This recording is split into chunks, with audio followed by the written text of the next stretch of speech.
Welcome to House Call, the podcast where we dive into the do's and don'ts of interior design. I'm your host, Caroline Klein.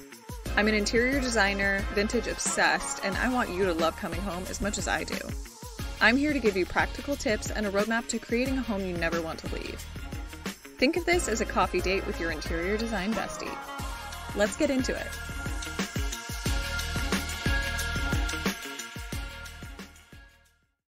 Hello, friends. Welcome back to the podcast. I'm so excited for this one. I've been wanting to do it for a while, but there's so much that goes into trim and millwork that it just felt a little bit intimidating. So that's why I put it off for a little while. But before we dive in, let's catch up. Things are very busy around here. I think that's just going to be the theme of my life for the next 18 years probably with a child. But I'm trying to get all of my projects to a good point before the baby comes. But with that being said, if you are wanting to get on the calendar for an interior design project, reach out soon. It is a busy year, but I still have room for fun projects. So I just want to make sure that I can get you on the calendar if you are interested. Moving on to what I have been loving lately. I have been obsessed, truly obsessed with the brand Margaux. It's a shoe company. It's spelled Margaux,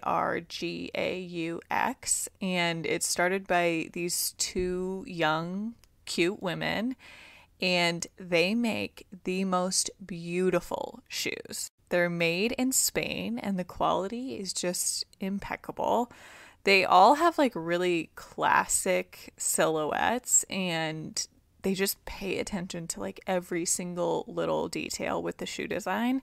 Also, what I love is they have narrow, normal, and wide options, which I think is great. I have a couple different pairs of their shoes. I have the boot in like a leopard, which is adorable.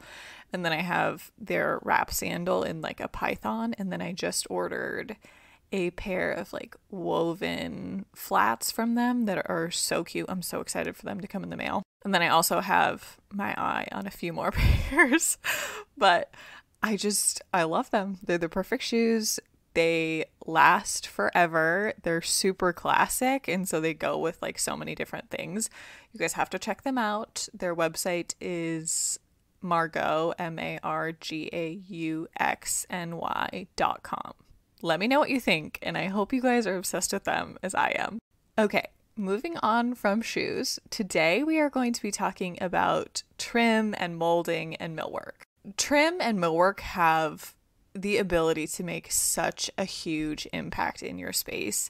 It creates dimension on your walls. It kind of adds just another layer of texture to your space. It can highlight certain areas of your home, whether it's like an accent wall or you want to highlight a certain piece of art. And it can also just make your home feel more custom. As I was doing research for this podcast, I read an article about how the trim and millwork that you select can really change like the feeling in the space, like how secure you feel. So the example that they gave was, imagine you're in a really basic room with 4 walls, a floor, and a ceiling. And then a huge windstorm comes in. It feels fine. But if you were to add molding, like crown molding, baseboards, panel molding, architraves to the doors and windows, it's going to feel more substantial, even if structurally it isn't. And I thought that that was a really interesting thought. The applied finishes to your space can impact the feeling of safety that you have in a room. But with all of that being said, certain trim and millwork isn't appropriate for all situations. But before we get into that, let's get a little bit of background.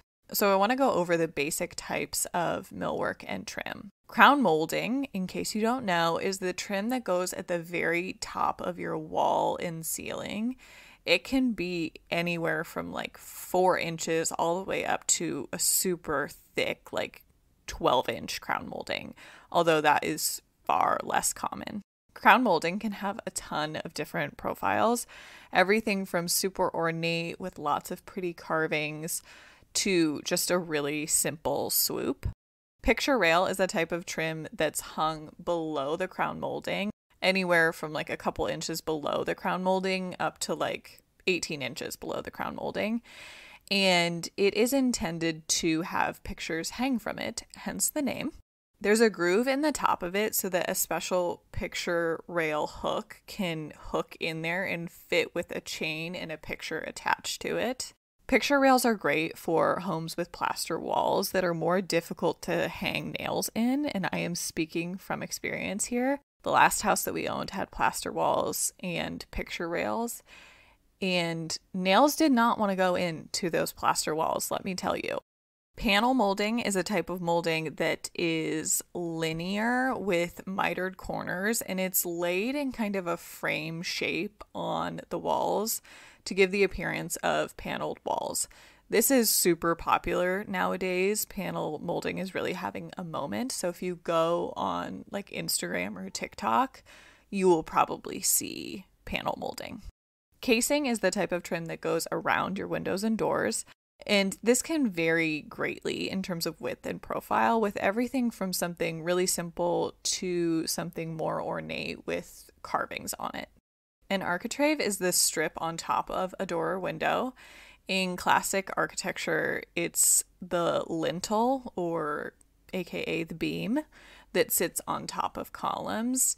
If you look at a lot of ancient Greek architecture, you would see really ornate architraves that rest horizontally on top of columns. I personally love, in a more traditional setting, a nice thick architrave that's a little bit more ornate than the rest of the casing around a door.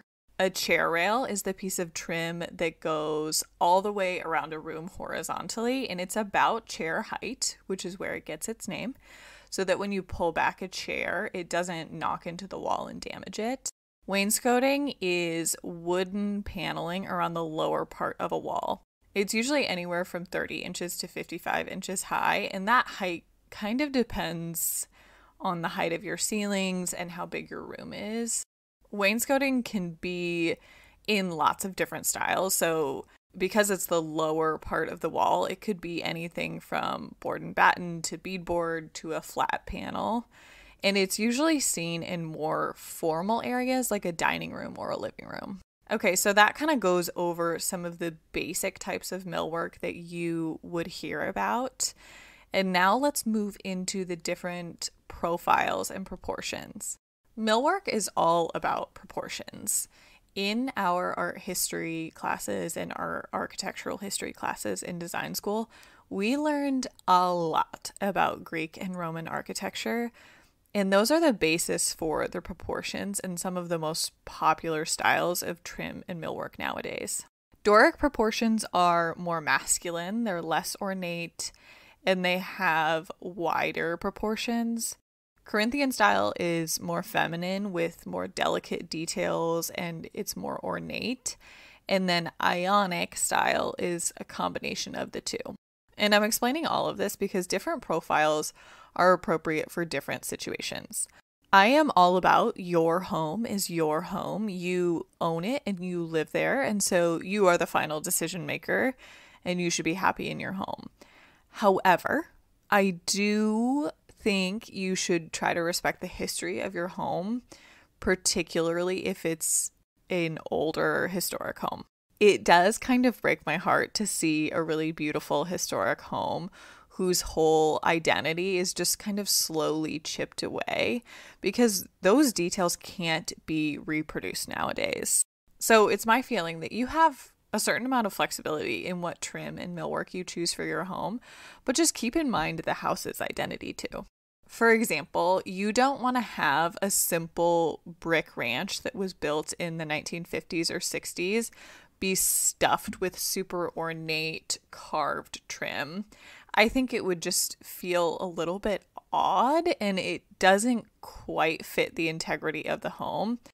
So instead, I would choose a simpler profile for a mid-century ranch home and probably less quantity. But on the other hand, if you put that super ornate carved trim into one of the Painted Ladies houses in San Francisco, like the row of Victorian houses that are super famous in San Francisco, that super ornate carved trim would make sense there. In our last home, which we called the Purple House because it was a purple Victorian home that was built in 1900, which was right after the Painted Ladies were completed, we had really ornate trim work. We had these really thick, ornate baseboards, and I'm not kidding. They were probably 12 to 14 inches high with lots of detail on them. Each corner at the base had a little finial detail. There was beadboard on the ceilings. There was thick crown molding with a picture rail like 14 inches below it.